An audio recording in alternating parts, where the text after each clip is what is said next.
Alhamdulillah, Aidul Kurban telah kita lewati. Penyembelihan hewan selama 3 hari telah kita tuntaskan. Hari Tasyrik telah kita lewati. Hari Tarbiyah, hari Arafah, dan hari An-Nahar telah kita lalui semua. Alhamdulillah. Lalu apa pesan-pesan moral yang bisa kita petik dari perjalanan ritual syariah penyembelihan hewan kurban yang kita rayakan dengan sebut Hari Raya Aidil Fitri? Sidang Jumat yang saya muliakan, sesungguhnya Hari Raya Aidil Kurban ini tidak bisa dilepaskan dari seorang hamba yang kemudian Allah menjadikan sebagai nabi dalam membentuk rumah tangganya yang luar biasa.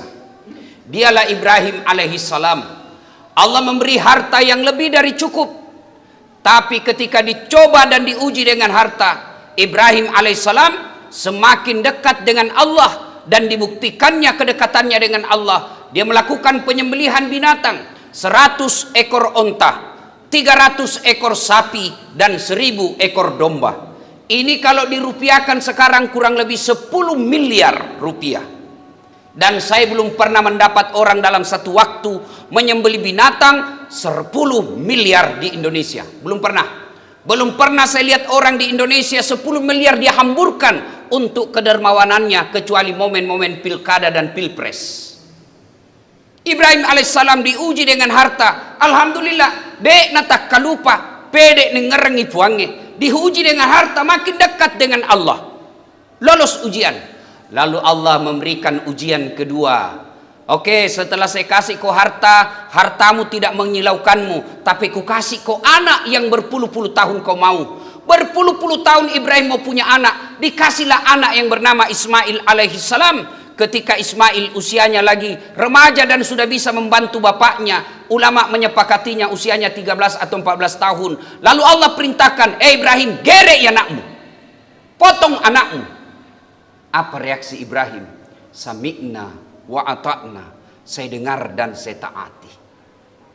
Alhamdulillah, diuji dengan harta, lulus. Diuji dengan anak pun lulus. Lalu Ibrahim alaihissalam dengan hati yang ikhlas, dia panggil anaknya, nak sini kok, saya diperintah Allah menyembelihmu nak. Ibrahim alaihissalam mengajak ngomong anaknya padahal sudah perintah Allah. Bagaimana menurutmu nak? Ismail alaihissalam pun menjawabnya, Pak, kalau ini perintah Allah pigaui, laksanakan. Jangan bapak ragu, jangan bapak tunda, laksanakan secepatnya. Insya Allah bapak mendapati saya anak yang sabar dan soleh. Coba, bapaknya beriman, anaknya 13 tahun, diperintah kapotong kok, anaknya tidak banyak pikir, laksanakan. Dan ketika istrinya pun digoda oleh jin, iblis, syaitan, Hajar, kau tahu mau dibawa kemana bapak anakmu itu? Nak bawa jalan-jalan bapaknya. Nah bohongi kau itu suamimu. Maksudnya apa? Dia mau potong itu anaknya. Kata Siti Hajar, kenapa bisa? Katanya perintah Allah, katanya perintah Tuhannya. Mendengar perintah Tuhannya, Siti Hajar lalu berkata, setan, jangan kau banyak bicara di situ.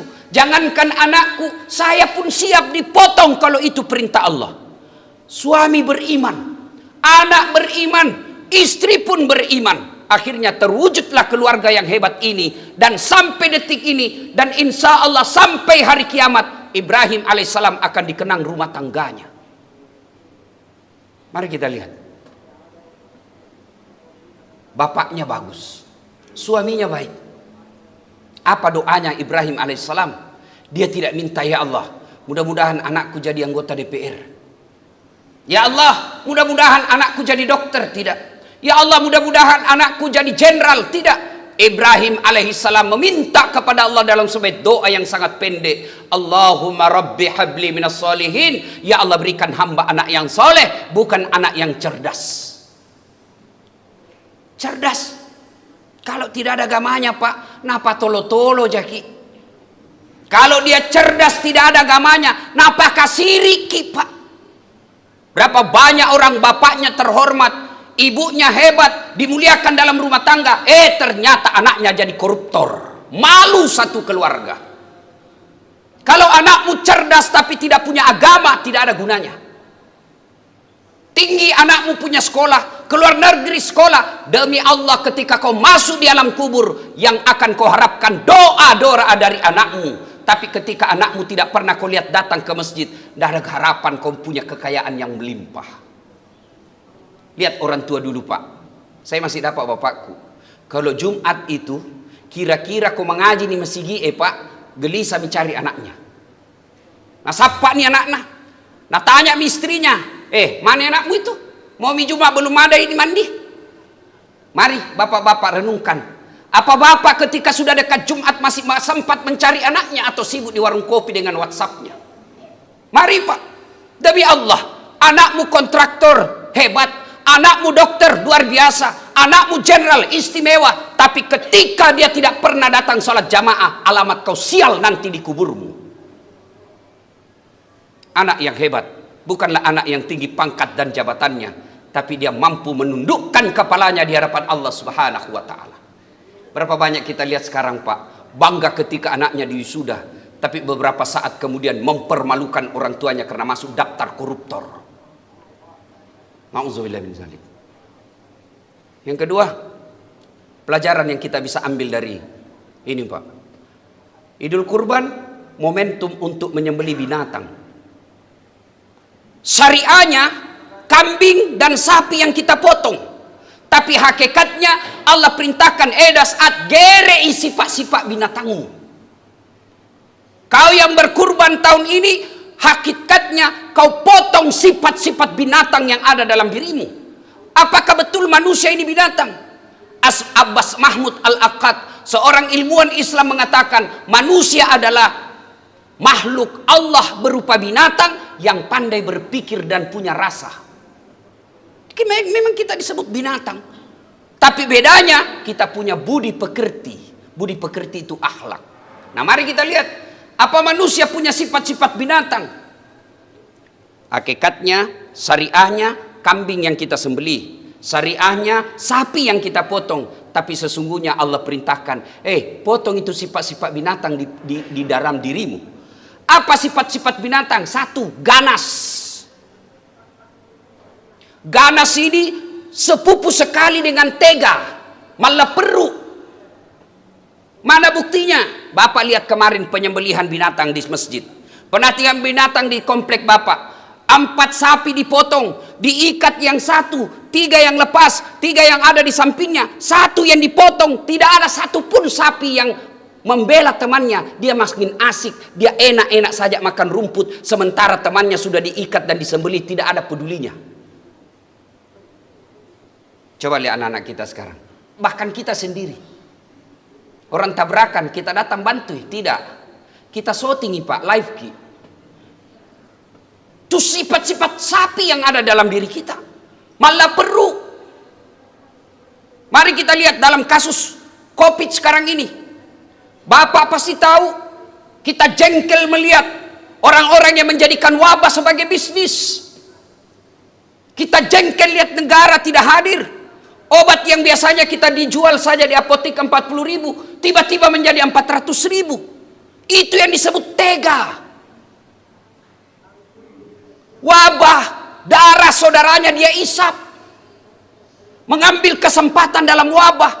Bukannya Allah hadirkan wabah ini supaya Allah ingin melihat di antara kalian, ahsanu amalak, siapa yang paling banyak amalnya di antara kalian ketika saya kasih kau cobaan. Allah hadirkan wabah, Allah hadirkan bencana seperti ini, ujian buat kita. Siapa di antara kalian yang paling baik akhlak dan amalnya? Bagi saudaraku yang punya harta, saatnya kau bantu saudara-saudaramu yang di PHK. Bagi saudaraku yang Allah berikan harta berlebih, beto kasih nemu kuasiasi, kau tidak juga akan mati, kau tidak akan miskin kalau kau bantu saudara-saudaramu yang susah karena di PHK. Jangankan dia bantu saudara-saudaranya, Pak, dia peras. APD, alat pelindung kesehatan, yang mestinya harganya cuma $15, ternyata diusut BPK harganya $15, dijual ke negaranya $100. Ini yang disebut sifat binatang yang ada dalam dirinya. Dek gagas sirikna, tega. Yang kedua, sifat-sifat binatang. Coba lihat itu sapi, bagaimanapun besarnya, bagaimanapun sehatnya, bagaimanapun beratnya timbangannya, tidak ada yang punya rasa malu pakai pakaian. Maknanya, sapi yang kusembelih, sembelilah sifat-sifat yang ada dalam dirimu, kurang rasa malu. Orang Bugis bilang makura siri. Kenapa orang Bugis Makassar banyak pergi merantau? Saya ceramah dari Sabang sampai Merauke, bahkan ke luar negeri, pasti saya ketemu komunitas Bugis. Ke Sabah Sarawak saya ceramah, Pak. Saya pernah khutbah Jumat di Keke, ibu kotanya Kinabalu, Sabah. Maka tobah. Nabi bilang apa? Mak basaugi ki ustaz, cauk ni na cara mai Malayue, mak basaugi ki melok ki mangkalinga ugi. Banyak orang Bugis. Kita ke Singapura malah ada Bugis Street. Kenapa banyak orang Bugis Makassar merantau? Karena dia malu menjadi biang kerok di kampungnya. Lebih saya pergi merantau, pulang kak saya jadi orang kaya. Dan budaya malu ini sangat berkait rapat dengan Islam. Ketika Nabi katakan pakaiannya orang takwa adalah rasa malu. Kau mengaku ki baik, mengaku ki bertakwa tapi kuras siri. Sesungguhnya kita bukan orang beriman dan bukan jauh dari takwa. Coba makin lihat namanya siri sekarang, Pak. Kita masih ingat toh kita orang Makassar. Kalau ada Bugis Makassar anak nama Tampu hamil di luar nikah, diusir itu, Pak. Diusir. Dia lebih baik, dia bilang apa? Masuk ke kampungnya. Lebih lenyap anakku makunrai, lebih baik hilang anakku satu daripada kau kasih malu kak ini di kampung. Keluar kau. Dan kita orang Makassar, kenapa ada budaya makbaji? Karena ketika kau bawa lari anaknya orang kau hamili, lari keluar. Kalau tidak dibunuh kau. Siri. Sekarang Pak, nyata-nyata hamil besar anaknya, pesta besar-besar.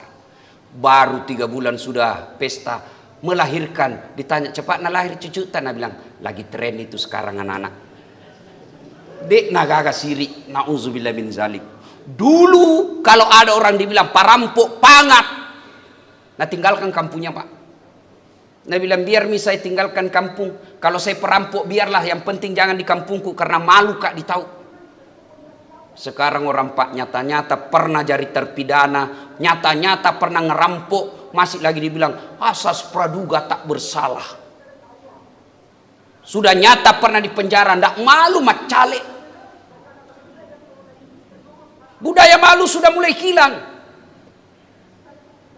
Dulu kita malu kalau dibilang perampok, pencuri. Sekarang nyata-nyata koruptor. Mobilnya dia pamer depan rumahnya. Rumahnya mewah padahal dia pegawai negeri. Dari mana kau ambil uang kalau tidak ada bisnismu yang lain? Pasti mencuri. Dan tidak malu. Dan parahnya lagi kita sudah tahu itu uang koruptor itu uang dicuri. Tapi kita datang cium tangannya. Kita merasa dia hebat. Nauzubillah min zalik. Mari menyembeli Idul Kurban, menyembeli binatang. Mari sembeli sifat-sifat binatang yang ada dalam diri kita. Apalagi sifat binatang yang ada dalam diri kita. Serakah, mengoah. Coba lihat itu, Pak. Monyet kasih pisang, makan habis. Sudah penuh itu. Nah simpan di temboloknya, simpan di lehernya. Kasih lagi, nah tolak, tidak. Nah simpan di pipi kanannya. Kasih lagi, nah simpan pipi kirinya.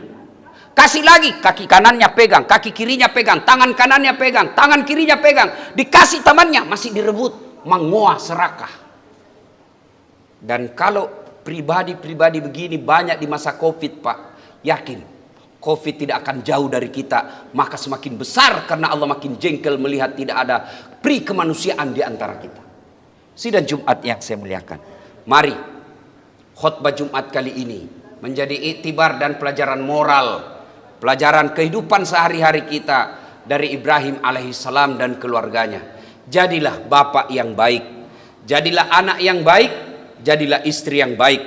Anak dan bapak, istri yang baik melahirkan rumah tangga yang sakinah mawaddah warahmah. Kalau rumah tangga baik, maka terbentuk RT yang baik. RT yang baik otomatis membentuk satu desa yang baik. Satu desa yang baik akan terjadi kumpulan-kumpulan desa baik, membentuk satu kecamatan. Satu kecamatan yang baik maka membentuk kecamatan yang baik, jadilah satu kabupaten yang soleh dan soleha. Satu kabupaten soleh dan soleha membentuk provinsi yang baik, dan pada akhirnya membentuk negara yang baik. Berawal dari rumah tangga yang baik. Salah satu sebab negara kita terpuruk seperti ini, Salah satu sebabnya karena rumah tangga gagal menjadikan rumah tangganya menjadi rumah tangga yang soleh dan soleha.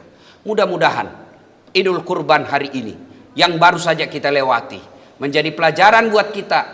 Bukan saja kita teriak-teriak mau Idul Kurban di masjid dan lapangan, tapi sesungguhnya kita punya usaha untuk menyembelih sifat-sifat binatang yang ada dalam diri kita dan meneladani Ibrahim dalam keluarganya dalam membina rumah tangganya. Semoga ada manfaat.